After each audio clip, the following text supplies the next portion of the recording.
talking about success and legacy, I want to come back on those unbelievable Panathinaikos years. So you were 13 years part of this organization, 5 EuroLeague titles, only one losing season in the EuroLeague, which was like 9 and 11. That's it. What was the recipe for this success on such a long time? First of all, great organization, great leadership. Like the family Giannakopoulos, Mr. Pavlos, Mr. Thanasis, that were more close to the team, and Mr. Kostas lately.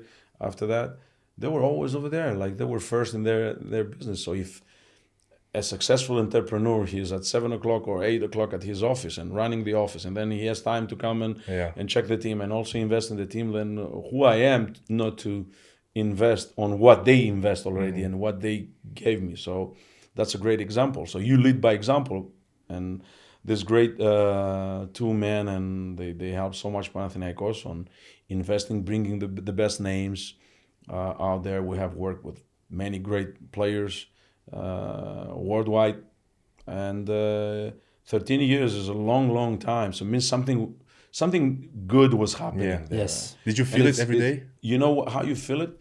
Now I'm 55, and when I walk to the streets of Greece and somebody stops me, and he's around like, I don't know, close to 30, he says, you know, coach, like we became Panathinaikos fans because of that team. Nice. So can you imagine the impact that team had to the new generations that they wanted to follow and become, I don't know, Bodiroga or Rebracha or Diamantidis or Spanoulis or Saras or whatever. So Panathinaikos pretty much created fans, basketball fans, the fans that they were also educated by the fact of, you know, like you playing, you deserve to win, and you deserve to win because you put a lot of effort, also practicing. It doesn't have to be only talented player, but it has to put extra workout.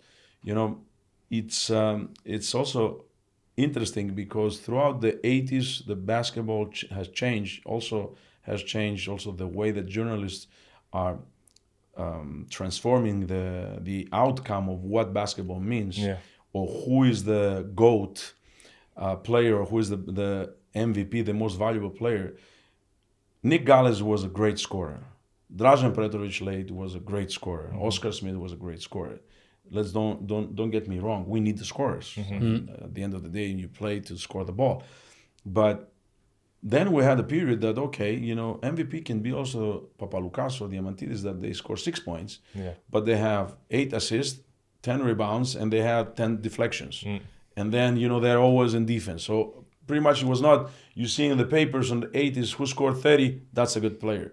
Maybe this guy that he scored 6 is not a good player. Now he might be an MVP. So it changes the way that journalists and also teammates had, you know, approach the game. Okay, that guy is a valuable player because there is not, you know, the majority cannot be the elite scorers, but still they can have a very important role into the team. And every coach would have liked a lock defender that can go out there and really, you know, lock down a great scorer. So he's always going to find a job, this kid. So, you know, the transition is very interesting how it goes. You mentioned, Coach, the impact of the Giannakopoulos family. Do you have any relationship with DPG today?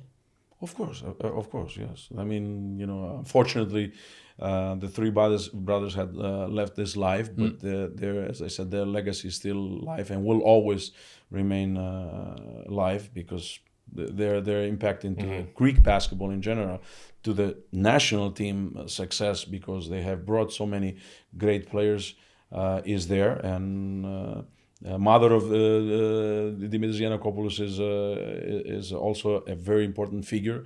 And as I said, that continues now with Dimitris Giannakopoulos and his associates and the fans and everything. So that cannot be, you know, the relations and the friendships that they were created.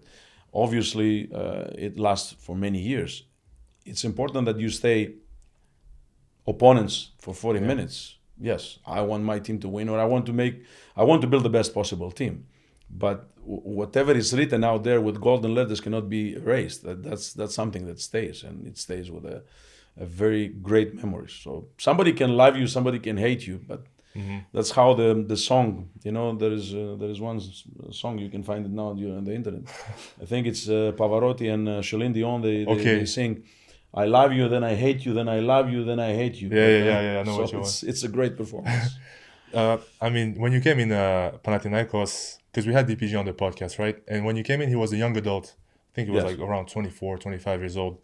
Did you see in him like the same passion and craziness he has today, or he was very different then? Yeah, back we signed in June of '99, and I think Dimitris was 25 by the. I think he's born 74 or something.